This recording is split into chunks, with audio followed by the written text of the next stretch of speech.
大家好啊，我係 Tasha 玄學小仙女啊，咁我就係幫人哋算命啦，用紫微斗數、奇門遁甲、風水同埋易經塔羅嘅，亦都會有玄學專欄啦，所以你哋去嗰度可以去學多啲唔同嘅玄學知識。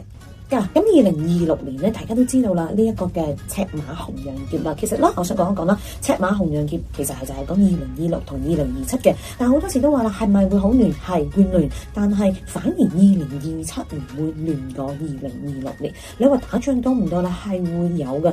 其實相信2025、2024其實年年都已經係有唔同嘅國家打緊仗啦。其實拉開個序幕嚟嘅啫，其實 just the beginning 嘅啫。咁所以你話喂，2027年會影響未來嘅定局係好緊要嘅，直情係會影響到我哋嘅自身環境啊，我哋買唔買樓啊，我哋嘅決策啊，因為買樓都唔係一時三刻嘅嘢嚟噶嘛。嗱，咁我想講一講啦，如果咧喺2026年呢個股市情況會係點樣咧？其實就唔係話香港嘅話唔係話太樂觀嘅，始終都會啦過咗新年打後會有回調嘅跡象啊嚇。但係你話會唔會好似去到以前16,000點咁樣？嗰個機會就會少啲嘅。咁當然咧都會有個波動位啦，因為始終馬年。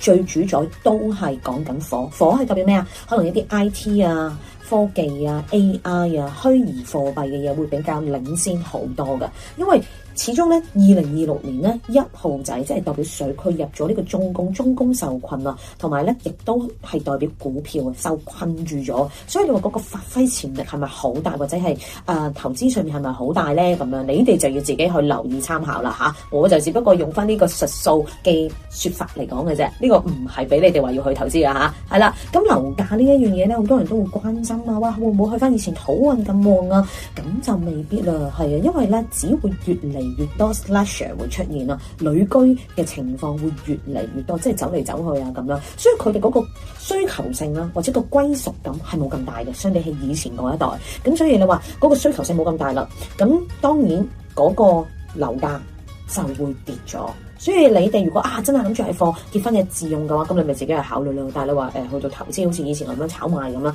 咁就未必去到以前咁風光啦。